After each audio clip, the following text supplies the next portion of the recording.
What's good, people? Welcome back. Episode 17, I believe now. We've got the man himself, Ridi, all the way from New York. How are we, pal? Hey Joseph, how are you? I'm good, thanks. I'm not too bad, buddy. I'm not too bad.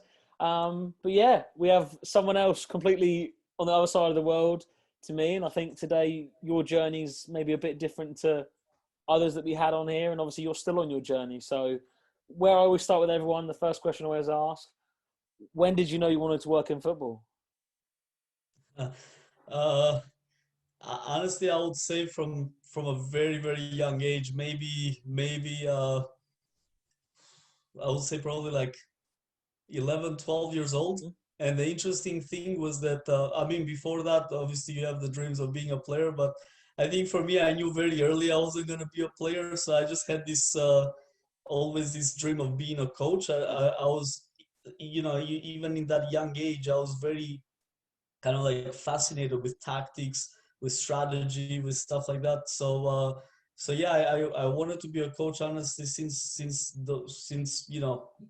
an early age like that, 11, Mm. 12 years old maybe. So yeah, and then when I moved here in the States at 19, I thought about let me try to see how I can make this happen because this is it was a new country. Mm. When you come to like a new country, you're usually a little like more motivated to try to do something new. So yeah, I knew from a very young age, but I think at like 19, 20 years old is when I started to kind of like make my first steps to try to be involved in football. Where did you come from again, just to let the listeners know? Yeah, so originally I'm from Albania, so born and raised in Albania, and then What's I the football moved here. like? What's the football like? Obviously, your time when you were 12 up to 19, obviously you wanted to become in working in football and coaching, tactical, whatever. What's the football like at now in terms of the highest level in Albania? What's that like in terms of, do people just see it as, obviously people, I don't really know much about the Albanian league. What's it Yeah. like? Yeah, so Albania is like a very like kind of like football loving country. Like Hmm. we love football.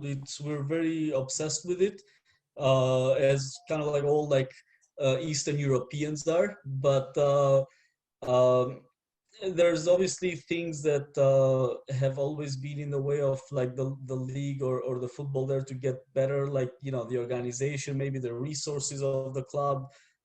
They don't have a lot of money and big budgets, and maybe the setup in the sense of like these youth clubs having like good academies Mm. and helping their players become be a little more prepared for the pro game. That part has lacked a little bit, but Is that down in to recent. funding, would you say? Mhm. Or Yeah, definitely. massive? Funding is definitely a big part of.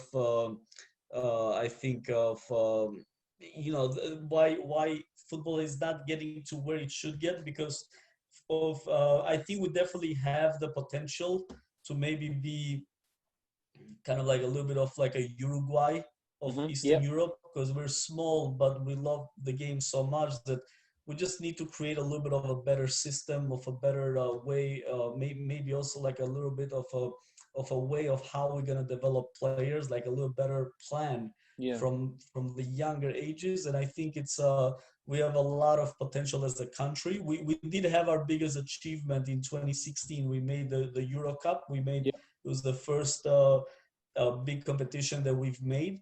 Um, but I think there's definitely a lot of room to grow. The league Definitely. in the last few years has gotten better. It's technically it's gotten a lot better. The players are a lot better. They have the foundations. They have better foundations than what they used to have. When I was growing up, maybe 10 to 15 years ago. So it's getting better, but it definitely can. I think it still has a lot of room to grow. Definitely. And obviously, you speak about going from Albania, obviously small country in retrospect, at 19 to America. How did that come about? And was that specifically for football and soccer, or was that just a move completely? Yeah, no. So it wasn't just for football. it was a move that my family like decided to make at that age. I was 19, and we there's this thing called the American lottery, which is a green card lottery. Yeah, isn't it? That It happens every year or Yeah, some come every year. through. Yeah, every year was actually quite interesting because you can either apply for it or someone else can apply for you. You Okay. know, and we didn't even apply for it, but we had someone here in the U.S. My aunt, that she said, you know what, I'll do the application for you guys, and then you guys decide if you want to come or not if you win it. And then obviously when you win it, then it becomes like, well, I kind of like want to see New York, and I want to Mm. see how things go over there. So we decided to come and see it, and then decide. And of course, when you come here, you don't leave. At least for the first 10 years or so, because it's really kind of like the country of opportunities, especially New York. There's so much opportunities, especially when you're young. I was 19, my brother was 20 years old. There's so much opportunities when you come into Mm. at that age, especially when you come from such a smaller country. I mean, my whole country is half the size of New York State. So imagine like the difference when you come in here, Yeah. and everything is big, but again, it motivates you a lot because you Mm. realize there's so much you can do. You get out of your comfort zone. So it was a little hard in the beginning. The adjustment obviously like takes a little time, but yeah, I'm very happy it happened because it just gives you so much opportunities to do something better, with your life. Do you think at that point when you were 19, were you then thinking when you're now obviously in New York, were you thinking, right, what can I do to go into the next stage of my career in football? So what was that like for you? Obviously you're in a brand new country, but what do you do now for work in terms of soccer, in terms of stuff like that? Yeah, so when I first came, I mean, the first thing was like I just had to like get a job at anything, like because Yeah. it's always like that you have that pressure when you come to a new country. So first I started working like in the restaurant business, but then as I got that job, like I was thinking, okay, like now I want to focus on going into a career that I enjoy. So Mm-hmm. that's when I went back to, okay, what I really enjoy. Like I want to do something that I really enjoy, that it doesn't feel like working. And I actually, I think it was great that I worked into the restaurant business, because in this business you meet so many people. Mm. Obviously, like you're serving hundreds of people a day, and a lot of times you speak with people. And then the one thing that was quite interesting is that I saw, and again, I'm 19, so I still don't know too much about life, or I still don't know. I was just out of high school, and I'm meeting all these people that are kind of like miserable, like they don't like their job, like they cannot wait to get out at like 5 6 p.m. They come in and they just have a couple of beers, and they're like, oh, I gotta go to work tomorrow again. So that almost like sparked this thing on me that I don't want to be like that. I don't want to Mm. have. I don't want to do something that I don't enjoy. Like I need to do something that I enjoy. So that's when I started thinking, and I was like, well, I can let me see how coaching works here, because I always wanted to be a coach. Yeah. But in Europe, especially in a country like Albania, there is still a big um, like if you haven't played the game at a, Yeah. at a professional level, there is a little bit of that prejudice that, well, you cannot really be a coach Mm-hmm. if you haven't played at a high level. So I always like I let that sometimes while I was in Albania, I never really pursued coaching because I was thinking the same. But Mm-hmm. then when I came here in the States, one thing that I noticed is that a lot of pro coaches at that time, because the MLS was so new as a league, Yeah. so a lot of the coaches here, they didn't play pro. Most most of them had played college, Mm-hmm. and then they got into coaching very young and stuff. What was your So that's first when I session started like? thinking maybe I can do this. What's that? What was your first session like?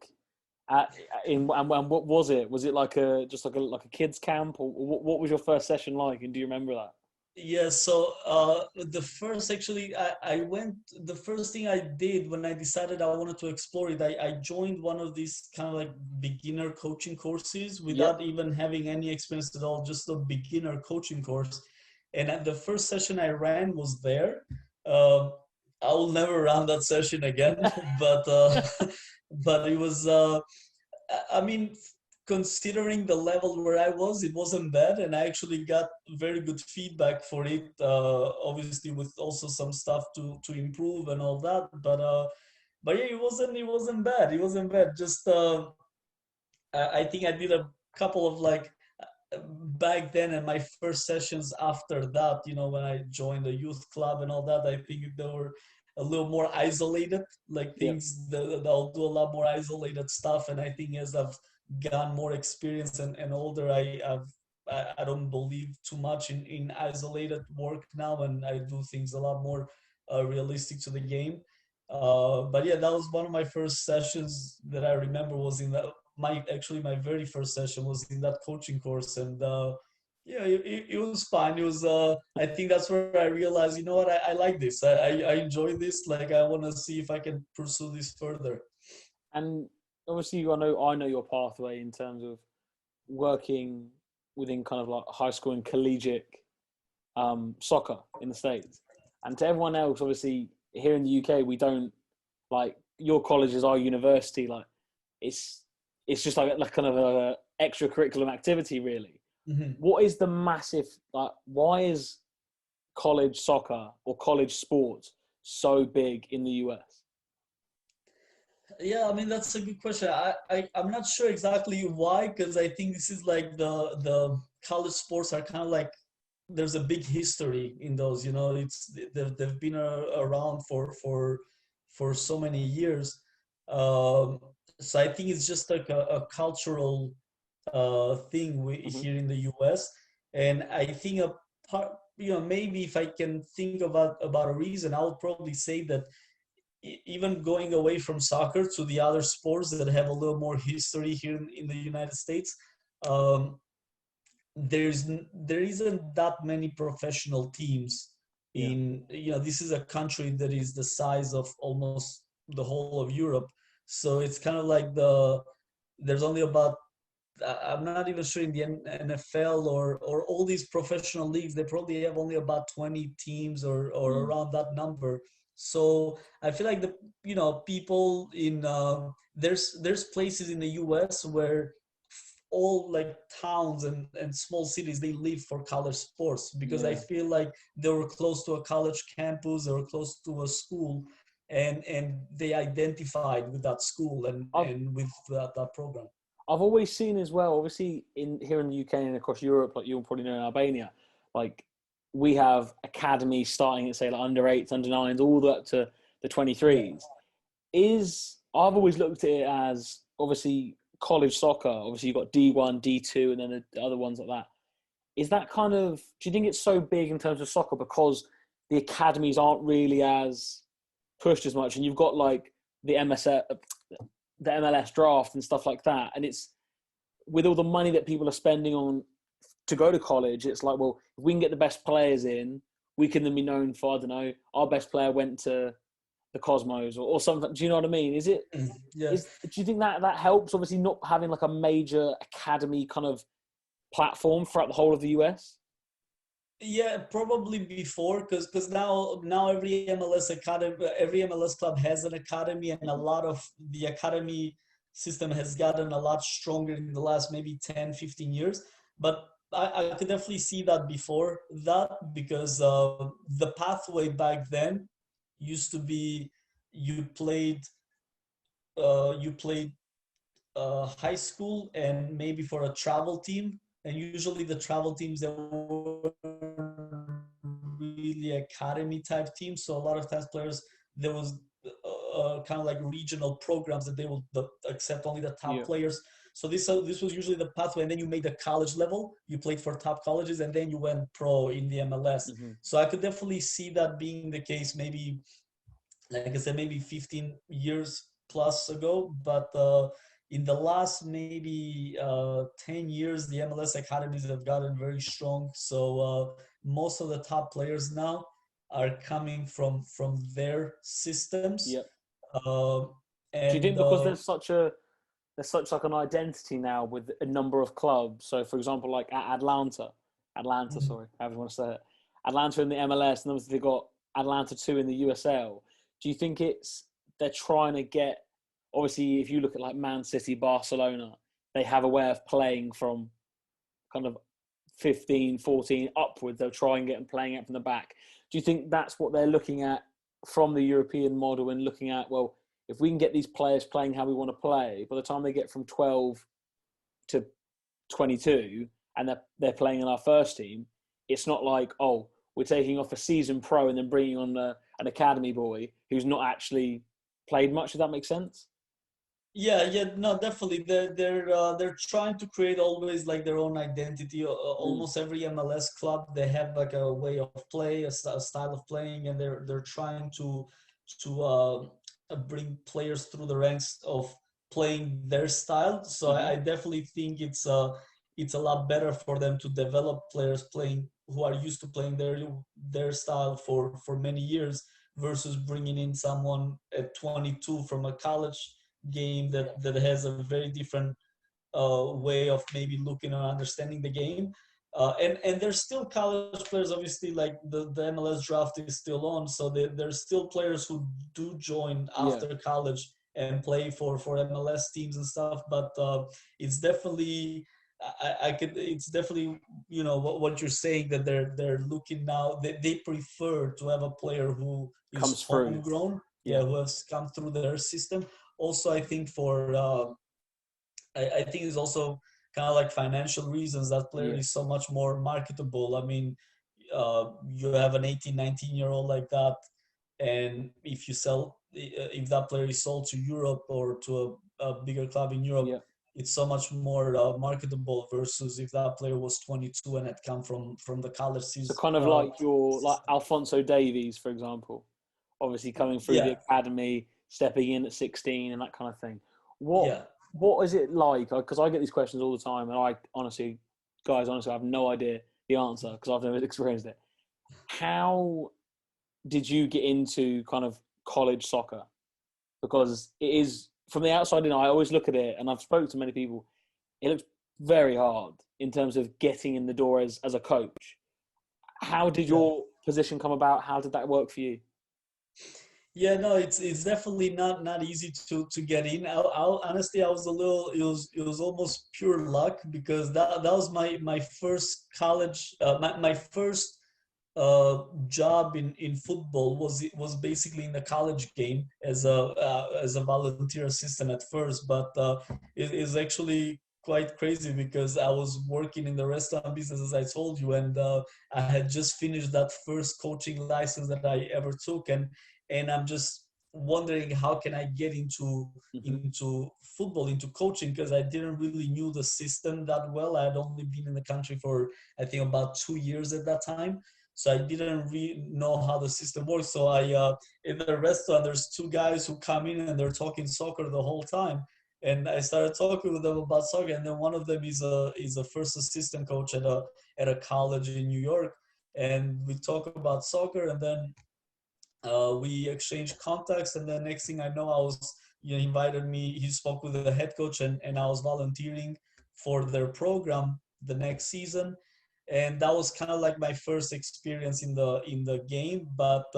in the college game, one thing that sometimes makes it a little bit difficult is that they look a lot into your academic Yeah, background. and So it's almost like, I just don't get yeah, this. And this might be maybe ignorant because obviously in the UK we don't have that.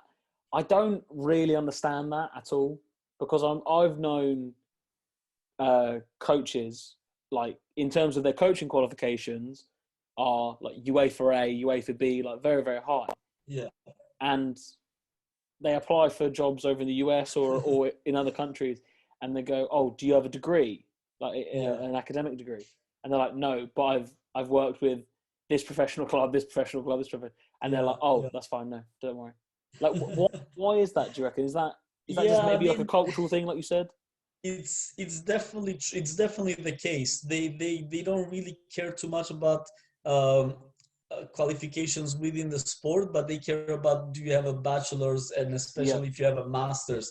I think it's probably because the people who are hiring here in the US in these college jobs, a lot of them are obviously it's the athletic directors that are yeah, in charge of hiring, and most of them don't have a background in soccer, because again, soccer is still, you know, well, it's not necessarily new. Obviously, it's been growing a lot in yeah. the But it's last not 20 like number years. one, number two kind of. Yeah, but you know, a lot of these ADs, for example, they might be in their 50s, in their 60s, in their 40s. So a lot of them, they didn't grow up playing soccer, Yeah, and they don't understand. If you tell them I have a UEFA A, I don't think they really know what that means.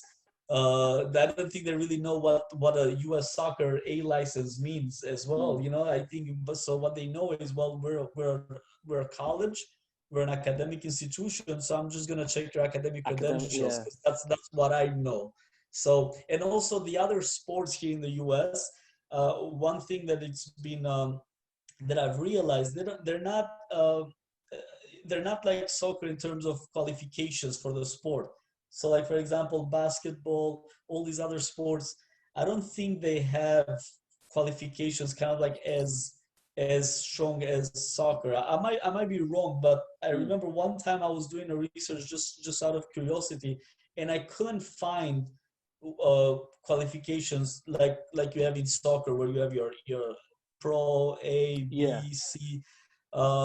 So I think a lot of them also, when they have a background in other sports, they don't really understand the Oh, the qualification qualifications for it. Yeah. criteria for a sport. They just know they see academic background and experience. Mm. And if you have a master's degree and you've coached, maybe you were an assistant coach at another college, to them you're a lot more qualified than if you came from Europe and you've worked for like the top academies, U19, U23, and you have your UEFA A.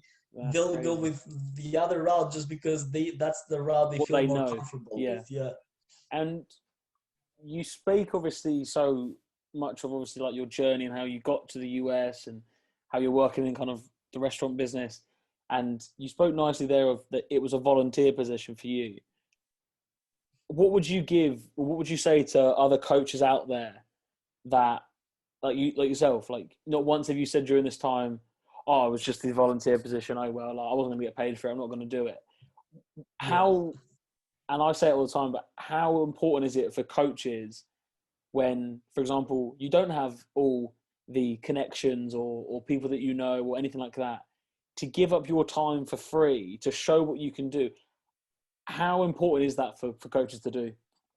Yeah, it's crucial. It's crucial, Yeah. especially if you're a coach who it depends also a lot on like the background of how you've started, because Hmm. obviously if you were an ex-pro player or something like that, maybe your standards are a little bit higher right away because you have a name, you know, Hmm. you've shown kind of, you know, you have a little bit of a following or something. But when you're a coach, like coming, you know, with a similar background as me, that you know, I was completely new to it. I just knew that I love to do it. That job always interests me, Yeah. but I didn't have any other idea of how it worked. This is volunteering. I think it's one of the best ways to, in a way, can fast track your career a little bit.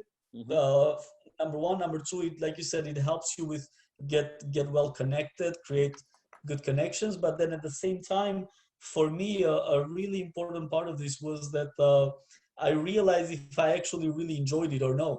Uh, I realized very early if this was a job, this was a profession that I enjoy, because I got in there. There's not a whole lot of expectations for me. I was a 20-year-old volunteer coach, so Yeah. it was more about, in a way, it's great because there's no pressure for me at all. But in the same way, I'm getting the full experience, and I'm seeing how this job is and what the job, uh, this profession is all about. And then I can decide: do I want to keep pursuing this, or do Mm. I want to, or maybe this is not for me. So I think it's crucial to try to get out there and again, like volunteer time for a little bit and figure while you're figuring if this is for If you you or want to no. do it, yeah. What was it like being or getting your first paid coaching work? What was that like for you? Yeah, That's it the was dream, actually, really, isn't it? yeah, no, it's honestly it's funny now. Like I actually haven't thought about it, but now that you're mentioning, it's now it's been a long time that I make my living with football only. But back then it was my the first time I got paid with soccer. It was my second year at the college, so I went from a volunteer to getting a very small salary Hmm. throughout the season. And even though it was that small for me, it just felt like I had signed a big contract because Yeah, it's like, wow, like this is the first time I'm actually gonna get paid to be a coach. And then from there, I got into a youth club, and youth soccer here in the US pays a little bit more because there's the pay to play system. So clubs normally have a little bit more money yep. to pay Coming in, coaches. yeah. Yeah, so then I got a youth club along with that, and I'm making a little money there. So then all of a sudden I'm like, wow, like I'm already earning money to be a coach. It's not about the money, but it's more about the feeling that you're Yeah. getting rewarded to do something that you probably will do for free anyways. Hmm. So it was definitely a proud moment for me. Again, not because of the money, but just because of the idea behind the fact that I went from not knowing where to start to Yeah. being a volunteer, and now I'm getting something out of this. So it's definitely a proud moment. I was going to say, and obviously the higher you've gone in your journey, obviously from there to where you are now, we spoke obviously off air before about it, but in terms of your love for tactical analysis and scouting and things like that, did that kind of stem from the more you got into like the higher levels of college soccer and then now into your position now? Yeah, so obviously tactics were always something that fascinated me from a very young age. So I love to watch games, analyze them. I'll always kind of like use it as an exercise Mm-hmm. whenever I'm at home and I'm watching a game. I'll have a pen and paper and I'll try to create a report for one team just to train my eye to read the Mm-hmm. game better. So that's kind of like how the tactical analysis part started. But then what really made me try to go a little bit deeper with it is because uh, as my journey went on, I became a head coach at the college level. I was a head coach at the semi-professional level here in the US. I was a head coach for good academy clubs. Mm-hmm. But the one thing that I realized is that it will be very hard for me to keep moving up as a head coach, keep moving up until where my goal is, where my end goal is, Yeah. which is to be a head coach at a top level club, whether in the US or Europe or whatever. But I realized that even though I went all the way here as a head coach, it's gonna take me a while to become a head coach at this level, and it is probably gonna have to go through the route of an assistant. Yep. So then I started saying, then I started realizing that if I'm going to go the route of the assistant, or obviously I realized how big the coaching staffs have become these days, where there's assistant coaches who are only focusing on analysis, Mm-hmm. only focusing on the fitness part. So I said to myself, okay, I need to specialize in something. Okay, I'm a head coach, but at the same time, I need to learn how to do other things as well. Something else, yeah. Yeah, because that might actually help me a little bit more. So I self-taught myself doing analysis work. I'll just sign up for free trials for all these different softwares, and then those 2 weeks I'll just work 10, 12-hour days just creating videos and try to be faster with how you create those annotations with the Mm-hmm. videos and all that. And I think when I thought I reached a pretty decent level with just self-teaching myself, because Yep. even when I did my A license last year, um, everyone was quite impressed. We had to do some analysis work, and there were a lot of pro coaches in the license that when they did their analysis, they didn't even put any annotations in there. They just showed the clip. And then when it was my turn, I have all these like nice annotations, and Bells and everyone was like, "Oh whistles. wow, yeah!" Like they were like, "Wow, like this is like really good work." And you know, the funny thing sometimes with analysis is that when you can make it in a pretty way, you know, with nice arrows, with Yeah. nice annotated stuff. A lot of times, people will always will also assume that what you're showing in there is good. You know, it Oh, almost they like love it, mate. Absolutely love it. yeah, it's almost automatically is like, well, this is a great video because look, There's it an looks arrow. nice. There's an arrow facing that Yeah, way. This moves from but there to there. but for me, I think one of the things that has been kind of like a strong point in the analysis is that because I have such a long background as a coach, where honestly, like for me, like the arrows or how pretty the presentation is is a is a secondary thing, but the Yeah. primary thing is, are you showing the right things? Yeah. Are you showing what is happening, why is happening, and when is happening? So this was kind of like the thing that I always try to catch in my analysis, and then then whatever. So like, I'll rather have an analysis that is a lot more, how to say, poor in the sense Dull of the looking. annotations, but Yeah. rich in the context of in the football Hmm. context that is analyzing. So yeah, I always try not to lose track of that first part, because I think that first part is really important. But yeah, I think that's basically why I got into the analysis part and all that. I don't necessarily enjoy doing the videos. You know, it's time consuming. I don't Yeah. necessarily enjoy it, but I realized that it was a crucial part for me, part of development for me, in order Oh, definitely. to move up. And I think that actually was one of the main reasons why now I'm obviously with New York Cosmos as an assistant coach. That was a big reason of me moving into the first team's coaching staff, because they wanted people who were used to doing a position Other analysis and things as things well. like that. Not just being a coach, but having the kind of, because that, I think Yeah, as coaches, I think some people overlook, like they just think, oh, you're a coach. They just think, right, on the pitch, training, that's all we do. When yeah, really, oh, can you do some opposition analysis on this team, for example? Oh, I can't do that. Well, what do you do as a coach on the touchline watching the game? You're doing opposition yeah. analysis live to try and figure out, is that how your position at the Cosmos came about then? Or how did that come Yeah, about? yeah. Basically, I was working with their academy already, and they had a change. I think they lost some of the assistants that were there already, so they were looking for new people. And yeah, they were looking for someone who has experience with doing analysis and scouting and stuff like that. Who's who knew how like that would like composition analysis, Yep. maybe scouting players through White Scout or Hmm. Instat. So I had already learned things like this, maybe not at the highest level, but good enough to be in that coaching stuff. So yeah, that's kind of like how I made that transition from academy to the first team with Cosmos. And even now, I utilize those skills to I do remote analysis for other pro clubs around the world that might not have the budget to have an analyst Yep. on staff, but it's maybe paying someone remotely for whenever is needed Hmm. works out well for them. So I do that as well on my spare time. So yeah, it's I think it's opened a lot of doors for me. Mm. Self teaching myself how to do this type of work.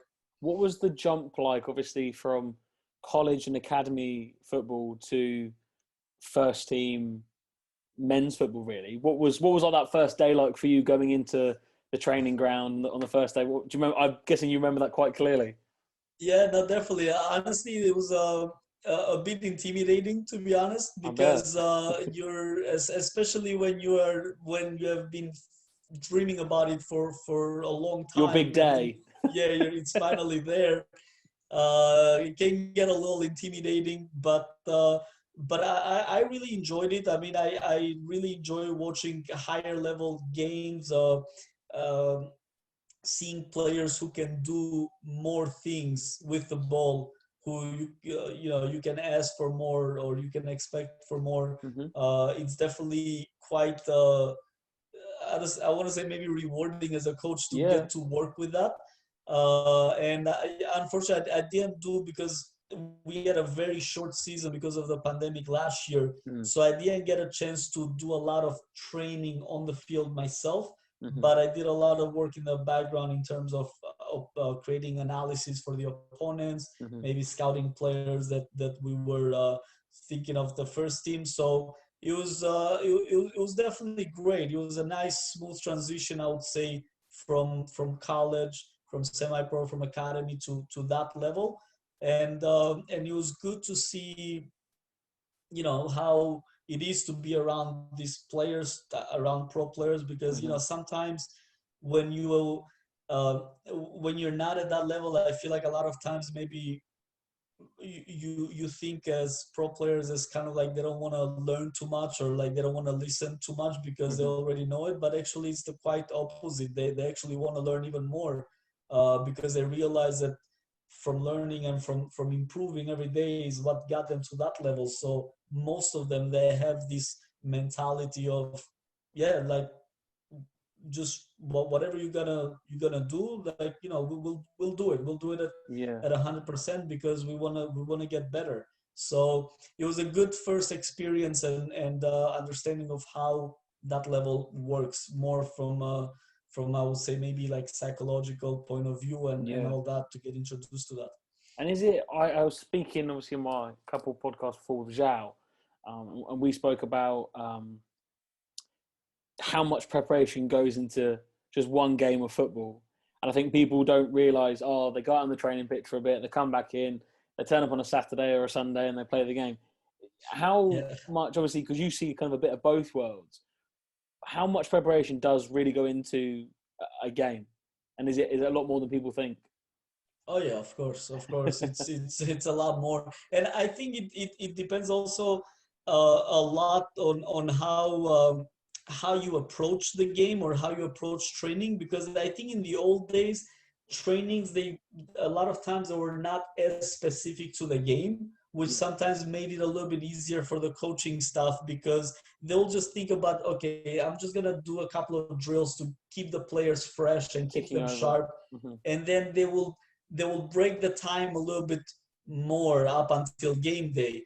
But I think in the modern days, I think the biggest amount of work you have is right after the game, where you're gonna prepare for the next game. Because ideally, at least the way I work, um, especially with my college team, when one game ends, you need to have thought about, in the next 24 hours, you need to have thought about, you have to have analyzed your opponent.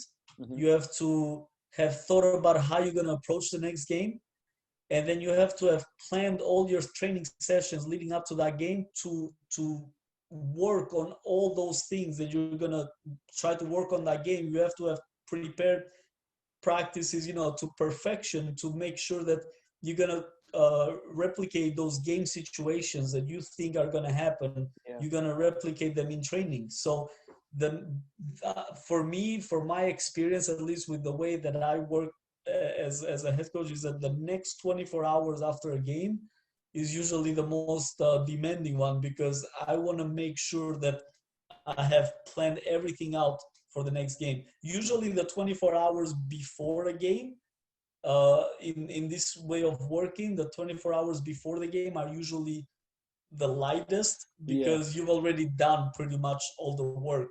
Hmm. Um, Versus maybe the older way of doing things was lighter after a game, and then there was a lot of Is things that that you have to cover before.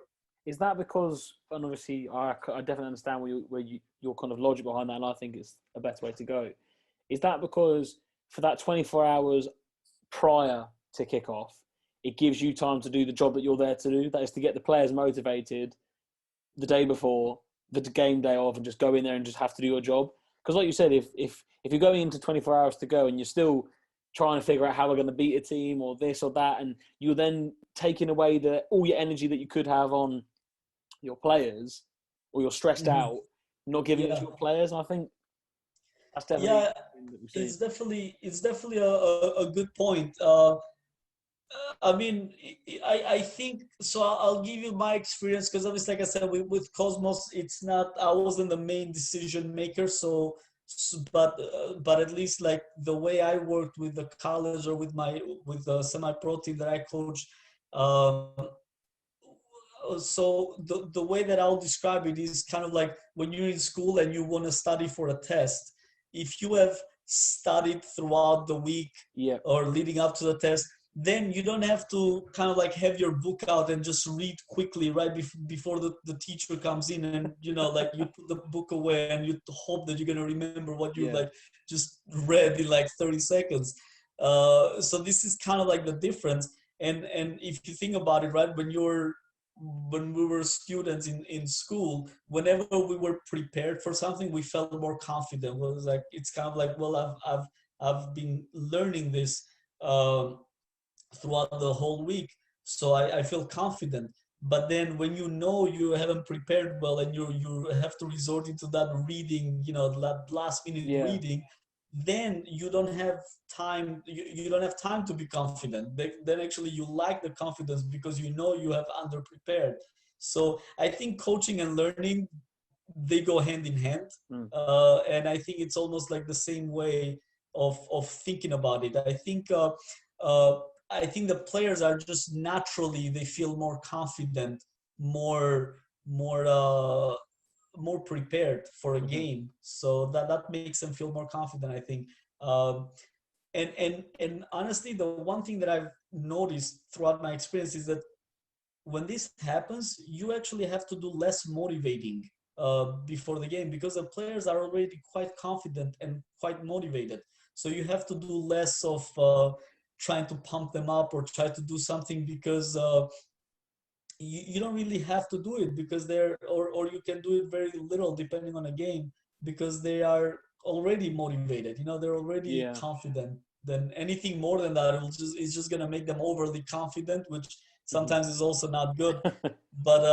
But yeah, sometimes when players are underprepared, then you as a coach, you almost feel that need to go in before the game and just keep them motivated, keep them Hmm. believing, because it's almost like you're trying to make up for under preparing throughout the week into fitting everything in In that like last a moment. 24-hour window.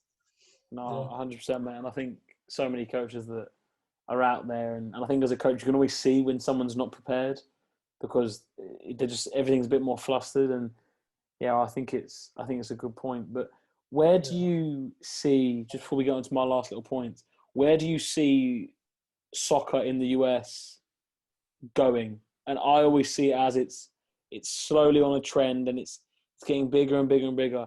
What do you think's next? Like, what's the next big thing that could maybe happen to US soccer to maybe improve it even more? And how I think it's amazing as it is, but to get those levels up again.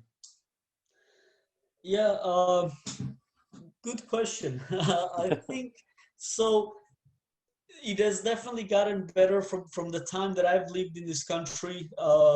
I see a big difference in the players, especially technically. I think the Mm. players are a lot. They have stronger foundation just because of the academy systems that have come out. Uh, there have been more players with better technical foundation, players who went from practicing twice a week to now practicing 4 times a week, playing games. Yeah, Basically doing everything what the European counterparts are doing at the developmental stages. Uh, so that has been really good. I think the next thing, maybe next step for soccer in this country to improve. I'll probably say. Just the system needs to be a little bit better, a little yep, more. By better, I mean a, almost like a better pyramid system, yeah. So there's because there's more of a it's too pathway. separated. Yeah, Yeah, exactly. It's too separated, starting from the youth level all the way to the professional level.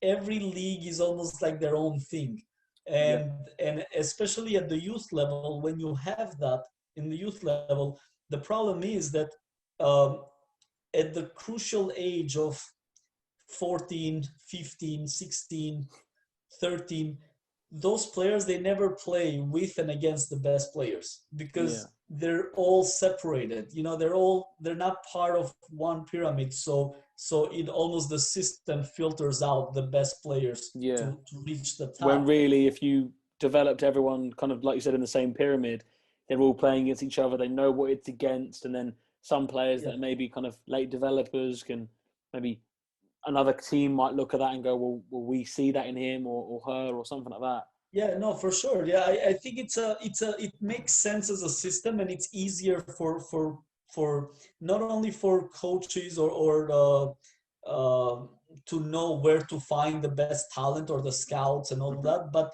it's easier, honestly, for parents to know where their kids should go. Because Yeah. in my experience working in youth level here in this country, I see a lot of confused parents who they have a really good player, they have a son or a daughter who's really good, um, and they don't know where they need to take them to play at a higher level, to Next push level. themselves, to Yeah. challenge themselves. Sometimes, because the problem is that you don't, these all these leagues that you have, none of them says, oh, we are the second or we are like the third Yeah. best league. No, they're all the best. They're all the best. They're all the premier or elite or top level. Something So like there's that. a lot of confused parents that have kids who are really good playing in very lower level clubs without getting challenged the right way, Mm-hmm. and they just don't know what an academy team is. They don't know what's where is the next level for their Yeah. kid. So it's very, I think this is one of the biggest issues in the youth game, because players just don't get the right push. I think 9, 10, 11 years old, the players here are just as good as anywhere else in the world. Mm. Um, and the pool is a lot bigger because It's obviously just it's a that huge little. country. It's just that Yeah, little gap between 11 and 16. It's where yeah, you said so vital. yeah, because the system just doesn't filter out the Yeah. best players, so they're just they never reach their full potential. You cannot reach your full potential if you don't play against the best Exactly. players in those ages. So I think this is a problem. 100%, mate. So, like I said, what I like to do with all my guests, I like to do a quick fire round to finish off. One or two sentences to give your answer. But yeah, thinking on the spot, really. All right, sounds good. Favorite moment ever as a coach that you've experienced? um, Winning the first championship in program history with our college team. I think that was definitely one of the best moments, because I took over this college as a head coach that had never won, and they haven't even made playoffs the year before. And then in God, 3 years we went in 3 years we turned it around, and we actually like became the top team. So that was definitely proudest moment. Jesus. Best moment in football as just as a fan of the sport. Going to the Euro 2016 to watch Albania play. The moment we qualified, I was like, okay, I was looking at tickets. I was looking at how I'm gonna get tickets for the games, and I took my whole family, and we went there and saw all three Albania games in the first kind of like competition level. That was definitely it was a great time to be a fan. I was going to say, best thing about coaching in the US. um, in the US, I love the I think the mentality of the US players Yep. is very good. There's a lot of grit, there's a lot of determination with the players here. So sometimes what sometimes players here might lack a little bit in game IQ or tactical awareness, they make up with grit, determination. I think it's qualities that athletes normally have here. Yep.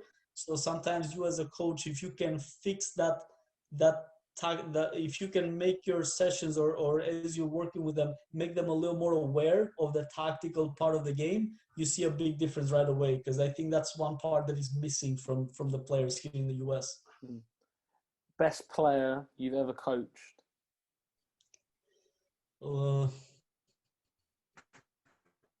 Best player I've coached. I mean, I cannot say necessarily I've coached him, but here with the Cosmos, we had, I mean, I was part of the coaching stuff, so I Okay, guess I'll that's just fine. take the Yeah, yeah. credit.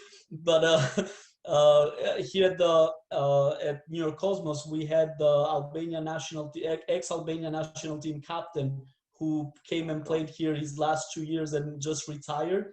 And he played in very high levels in Europe. He played with the Azerbaijan champions for many years, played in Champions League group stages, Oh, God. Europa League group stages, and captain Albania in the Euro Cup.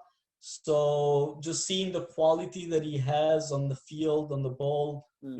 it was something else. He was definitely the top player that I've been involved with so Yeah. far.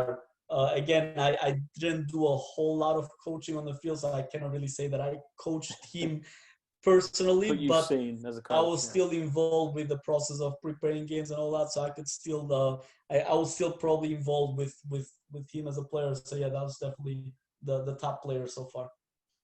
One bit of advice you'd give to any coach out there, no matter what level. Um, I would say have initiative, take initiative. I Mm-hmm. see so many uh, people who can be very talented coaches but just lack that initiative. They don't go out to volunteer. They That don't go drive out. kind of thing. Yeah, they don't go and spend some hours learning a new skill, maybe learning how to do analysis, going and taking a coaching license. Just have the initiative, because if you don't have that, nobody is gonna come knock on your door, and like, you can have your dreams, but the dream, it's also what you do that is going to meet that dream. The dream is not going to come to you. You have to go Mm-hmm. towards it. So just have initiative and get get out of your comfort zone. And last question, what is next, mate? What's next for you? What's the next 5 Yeah. years look like? Hopefully. uh, so I would say my goal is to continue at the pro level. Obviously, I got a little taste of it last year, and now with the Cosmos, we're waiting for our season to start. Where things are a little on hold because of the pandemic, Mm-hmm. but most likely we're gonna start in the fall. So just I cannot wait to continue at the pro level and try to move higher up the ranks in the pro level up until that time where I get my first head coaching job there. I have a lot of ideas, a lot of knowledge that I've accumulated over the years, and I'm just waiting for the moment to be in a position where I can implement those ideas. So hopefully in the next 5 years, I'll say my plan is that in the next 5 years to have that position. Amazing, mate. I look forward to it. But yeah, mate, cheers for coming on. Guys, I hope you liked it. Please do like and subscribe. And yeah, there's plenty more guests to come. But pal, it's been amazing. I'm glad to have you Thank you, on. Joe. Thanks for having me on. Okay, thanks. Have a good one.